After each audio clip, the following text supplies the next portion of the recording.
ॐ नमः प्रणवार्थाय शुद्धज्ञानैकमूर्तये निर्मलाय प्रशान्ताय दक्षिणामूर्तये नमः। चिद्घनाय मशेषाय वटमूलनिवासिने सच्चिदानन्दरूपाय दक्षिणामूर्तये नमः। ईश्वरो गुरुरात्मेति मूर्तिभेदविभागिने व्योमवद्व्याप्तदेहाय दक्षिणामूर्तये नमः। विघ्नेश्वराय वरदाय सुरप्रियाय लंबोदराय सकलाय जगद्धिताय नागाननाय श्रुतियज्ञ विभूषिताय गौरीसुताय गणनाथ नमो नमस्ते। विघ्नार्तिनाशनपराय गणेश्वराय सर्वेश्वराय सुखदाय सुरप्रियाय विद्याददाय विकटाय च वामनाय भक्तप्रसन्नवरदाय नमो नमस्ते। ओम नमः श्री गुरुवे शिवाय। ओम नमः श्री परदेवतायै। So friends, Vande Mataram. इस बात को हम पहले भी कर चुके हैं और एक बार फिर से कह देते हैं कि हमारा प्रयास खास तौर से अपने उस युवा वर्ग को सनातन से परिचित कराना है जो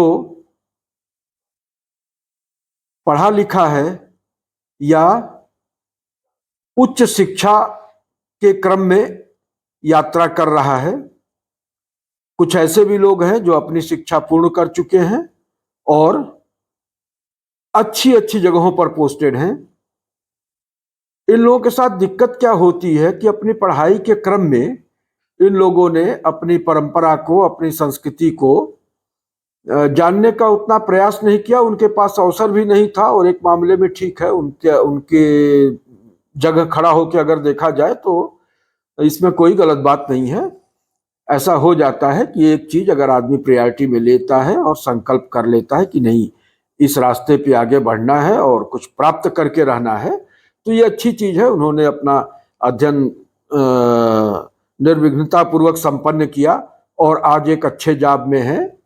लेकिन अब ठीक है, अब एक सामाजिक यूनिट वो बन गए हैं और उनका दायित्व तो होता है कि अब वो अपनी संस्कृति से, अपनी परंपरा से, अपने धर्म से, अपने दर्शन से, अपने इतिहास से, अपने वैल्यू सिस्टम से, अपने नॉलेज सिस्टम से वाकिफ हो, ताकि वो उसके आलोक में अपनी पढ़ाई लिखाई का उपयोग करते हुए समाज को लाभान्वित कर सकें और आगे आने वाली पीढ़ियों को अपनी इस मॉडर्न नॉलेज के साथ साथ जो सर्वाइवल स्किल है उसके साथ साथ अपने वैल्यू सिस्टम, अपने इतिहास, अपने नॉलेज सिस्टम, इंडिक विजन, इन सारी चीज़ों को, ऋषियों की जो विरासत है हमारे साथ, उसको भी अपनी आगामी पीढ़ियों तक प्रेषित कर सके। तो अभी चूंकि शारदीय नवरात्रि का क्रम चल रहा है और इसमें ऐसा है कि हमारे देखने में 3 कैटेगरीज आ रही हैं। एक कैटेगरी तो वह है जो स्वयं बहुत ही धार्मिक है और विधि विधान से अपना जो है वो सारा पूजा पाठ, जप तप, ध्यान ये सब अपना करते हैं। तो उनको, उनके लिए कोई आवश्यकता भी नहीं है और उनके लिए हम कुछ बता के और उनके मन में एक शंका पैदा करें तो वो भी नहीं ठीक है। न बुद्धि भेदम जनयेत, बुद्धि भेद पैदा करना उचित नहीं है। बुद्धि भेद पैदा करने के लिए आजकल यूं ही बहुत सारे से लोग मार्केट में हैं। तो मेरा कोई ऐसा इरादा नहीं है कि उसमें अपनी बौद्धिकी पिला के और उनके अंदर बुद्धि भेद पैदा किया जाए। दूसरा वो वर्ग है जो स्वयं तो नहीं कर सकता है, लेकिन इतना व्यवस्थित है, संपन्न है, और उसको अपनी संस्कृति से, परंपरा से इतना लगाव है, और अपने धर्म के, अध्यात्म के ऊपर ऋषियों की, आप्तपोषों की वाणी पे इतना भरोसा है कि वो अपनी परंपराओं को लेके चलते हैं, मजबूती के साथ उस पे चलते हैं। तो वो लोग स्वयं अगर नहीं कर सकते हैं तो किन्हीं सुयोग्य आचार्य के माध्यम से वो अपना सारा अनुष्ठान, कर्मकांड, ये सब अपना करवाते रहते हैं। तो ये भी अच्छी चीज है, क्योंकि हमारे यहाँ एक बड़ी ही खूबसूरत बात यह है कि अगर आप नहीं भी कर सकते हैं लेकिन करवाने में अगर सक्षम हैं, तो आपके नाम से संकल्प करके वो सारे कृत्य जो है वो आपका आचार्य कर सकता है, और उसका फल पूरी तरह से आपको प्राप्त होगा। तो एक तरह से ये म्यूचुअलिटी हो गई, यज्ञ भाव हो गया। हाँ, अनेन प्रसई स्वध्व ये सवोष्टिस्त कामधुक कि देवान भावयताने न ते देवा भावयंत। तो समाज के किसी अंग को आप पोषित कर रहे हैं, और समाज का वो अंग आपसे पोषण पाके आपके लिए कुछ कर रहा है, तो ये अपने आप में यज्ञ भाव है, इसमें कहीं कोई दिक्कत वाली बात नहीं है। अब रह गई बात यह कि हमारा वो वर्ग जो कि पढ़ा लिखा है, चाहता भी है, लेकिन समयाभाव के कारण, वातावरण के अभाव के कारण, बहुत सारे से लोग तो हमारे विदेशों में पड़े हुए हैं, बड़े बड़े कंपनियों में, कारपोरेट्स में सीईओ हैं, बड़े पोस्ट पे हैं, तो उनके पास चाह होने के बावजूद भी राह नहीं है, समय नहीं है। तो उन लोगों को अपनी संस्कृति से, अपने उससे परिचित कराना हमारा मुख्य उद्देश्य है, ताकि सनातन हर जगह स्थापित हो सके। सनातन तो सनातन है, उसको स्थापित क्या करना है, वो तो सदा सनातन है। हाँ, लेकिन उसका स्फुट बोध हो सके, ये कह सकते हैं कि उसका स्फुट बोध सबके तक पहुंच सके, तो उसके लिए हम लोग थोड़ा थोड़ा अपनी तरफ से प्रयास करते हैं। तो शारदीय नवरात्र के क्रम में हमारे यहाँ जो है भारतवर्ष में एक परंपरा सी है भगवती जगदम्बा की आराधना की, और उस आराधना का एक प्रमुख माध्यम है सप्तशती पाठ। बड़ा ही अद्भुत ग्रंथ है, मार्कंडेय पुराण का ये हिस्सा है। 81 से लेकर 93 तक का उसमें जो चैप्टर है वो इसमें आता है, जिसको कि सप्तशती के रूप में, उसमें सब 700 श्लोक हैं, और 700 श्लोकों के ही कारण इसका नाम सप्तशती है। अब एक चीज और भी है हमारे यहाँ कि इसको लोग इतनी श्रद्धा से पढ़ने लगे कि इसमें फिर इस पे चिंतन मनन उन्होंने बंद कर दिया। इसमें सारा जोर इस पे आ गया कि इसमें भगवती का किस तरह से पूजन करना चाहिए, और पाठ कितना शुद्ध होना चाहिए, मंत्र का जाप किस तरह से होना चाहिए, और उच्चारण क्या होना चाहिए, और शापोद्धार किस तरह से होना चाहिए, उत्कीलन किस तरह से होना चाहिए, ये सब मिला जुला के इतना इसमें पेच हो गई कि जन सामान्य के लिए भय की स्थिति बनने लगी कि इसको किया जाए कि न किया जाए। और मेरा भी ये मानना है कि अगर मन में संशय उत्पन्न हो जाए तो करके और भयभीत होने से बेहतर है कि आप जो चीज कर सकते हैं वही करें, क्योंकि ये निश्चित रूप से ध्वनि का अपना प्रभाव होता है, और मंत्रों का, खास तौर से तांत्रिक मंत्र में जो बीजाक्षरों का प्रयोग होता है, तो बीजाक्षरों के प्रयोग में अगर त्रुटि होती है, ये वैदिक मंत्र में भी है कि उच्चारण में अगर त्रुटि होती है, और इसमें उच्चारण का तो उतना नहीं, वैदिक मंत्रों की तरह से नहीं है, लेकिन यह है कि इतने संयुक्त अक्षर होते हैं और बीजाक्षर होते हैं कि उनके पढ़ने में चूक हो सकती है, तो वो अर्थ का अनर्थकर भी हो सकता है, क्योंकि हमारे यहाँ मातृकाओं की बड़ी महत्ता है, और मातृका मंडल से ही समस्त सृष्टि का निर्माण हुआ है। तो इसलिए जहाँ मन में संशय हो जाए तो निश्चित रूप से फिर वही करना चाहिए जो कि उनकी सामर्थ्य के अंतर्गत आता है। अनवेक्ष च पौरुषम, तो अपने पौरुष को, अपनी सामर्थ्य को बिना देखे जो है कोई ऐसा अनुष्ठान नहीं करना चाहिए, इतना मेरा निवेदन अवश्य रहेगा। तो इसी के साथ हम थोड़ा सा सप्तशती के बारे में हम एक क्रिटिकल एनालिसिस रखना चाहेंगे कि आप अगर सही भाव भूमि में पहुंच जाते हैं तो भी आपको उसका लाभ होगा, क्योंकि सप्तशती में कई चीजें जो है वो पिरोई गई हैं। तो उसमें कुछ तंत्र भी है, कुछ मंत्र भी है, कुछ यंत्र भी है, कुछ हिस्ट्री भी है, कुछ साइकोलॉजी भी है ना, कुछ अध्यात्म भी है। तो ये बहुत सारी सी चीजों का एक बड़ा कॉम्प्लेक्स एमलगमेशन है सप्तशती। इसको थोड़ा समझने की आवश्यकता है। इसको सिर्फ एक धर्म ग्रंथ मान के और इन साल के 2 नवरात्रि में पढ़ के शेष दिनों के लिए बांध के रख देने की चीज नहीं है। और पढ़ते समय भी सारा फोकस इस पे कि हाँ ये शब्द का कहीं उच्चारण गलत ना हो जाए, ये मंत्र जो है वो गलत ना हो जाए, जप में संख्या में कमी ना हो जाए, या माला में कोई गड़बड़ी ना हो जाए, या नींद ना आने लगे, या जम्हाई ना आ जाए, है तो ये सारी चीजें डकार ना आ जाए। तो ये सब चीजें जो है क्या है कि उसके उस मनोदशा में जाने से रोकती हैं, जिस मनोदशा के में पहुंचने के बाद ही ये सारा कृत्य जो है वो कर्तव्य होता है।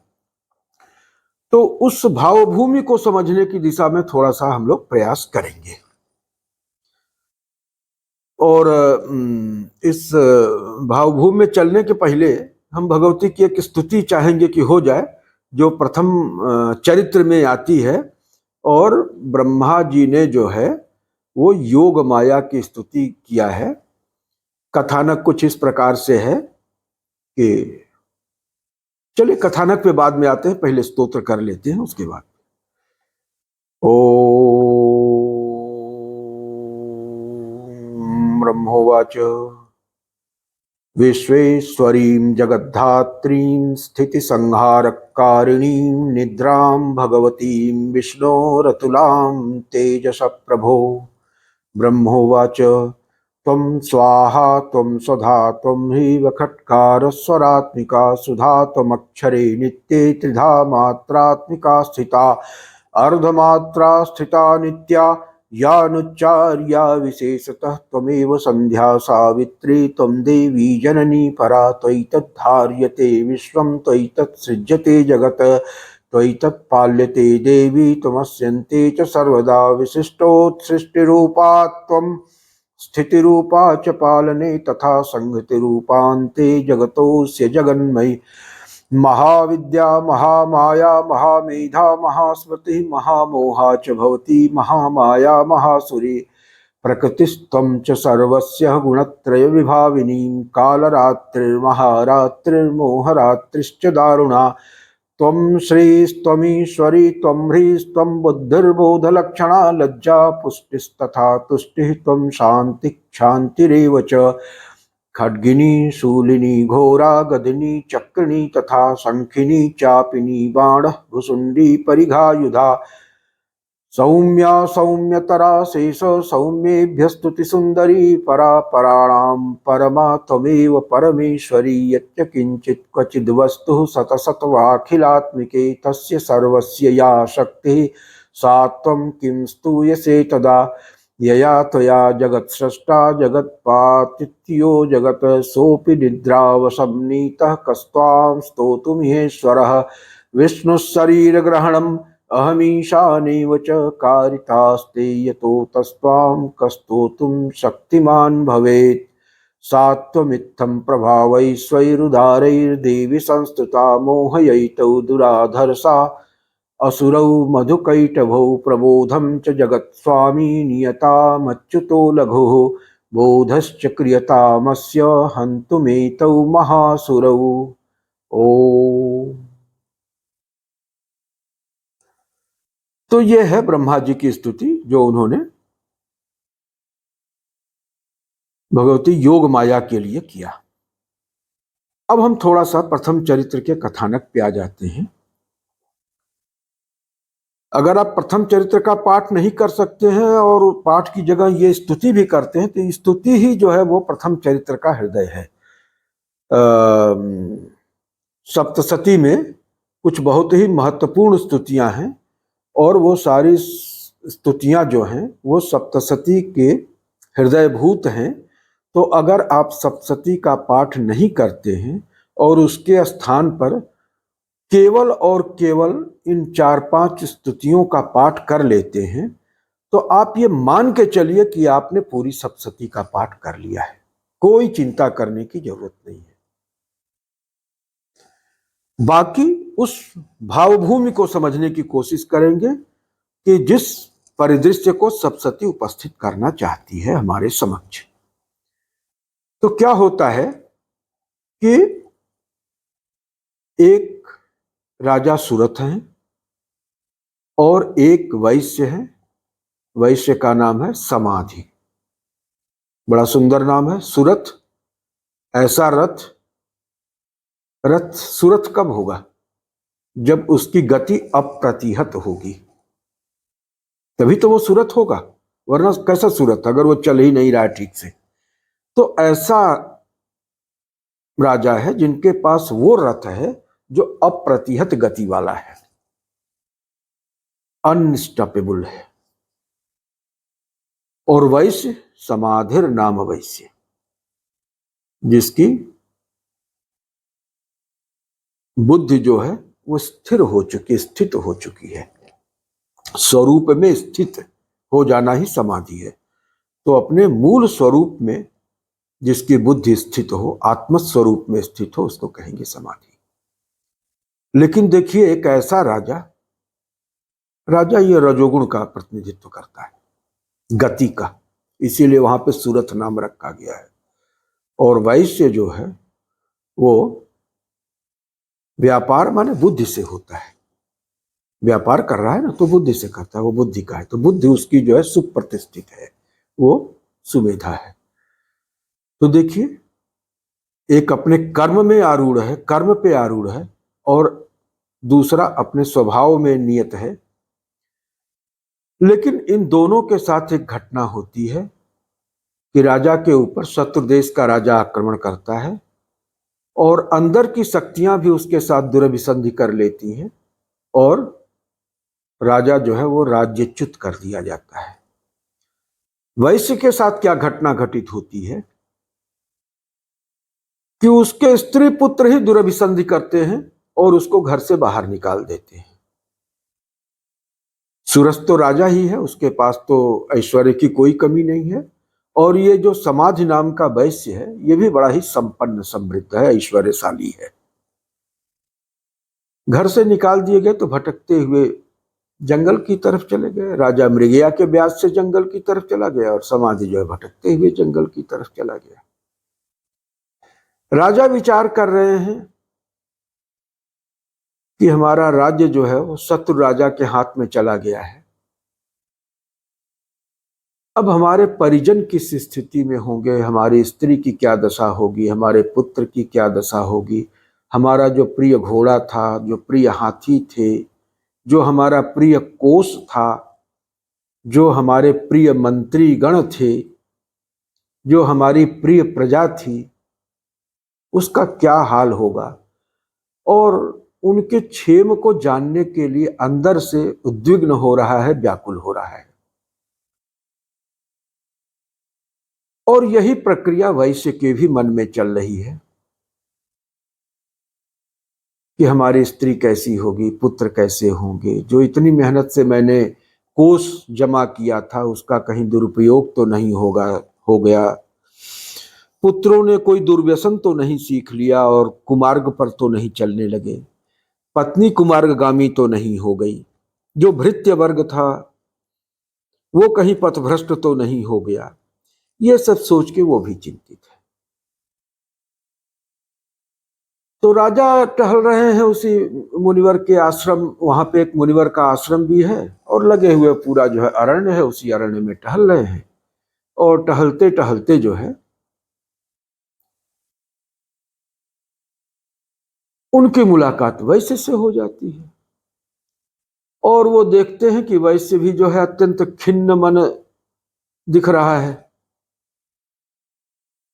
वो कारण जानना चाहते हैं कि भाई वैश्य जो है आप क्यों इतना खिन्न दिख रहे हैं। फ्रेंड्स, वीडियो लंबा हो रहा है तो मैं सोच रहा हूं कि इसको यहीं पे रोक देते हैं और अगले पार्ट में इस कथा को हम पूरा करेंगे। तो इसी के साथ ओम पूर्णमदः पूर्णमिदं पूर्णात् पूर्णमुदच्यते पूर्णस्य पूर्णमादाय पूर्णमेवावशिष्यते। ओम शांति शांति शांति।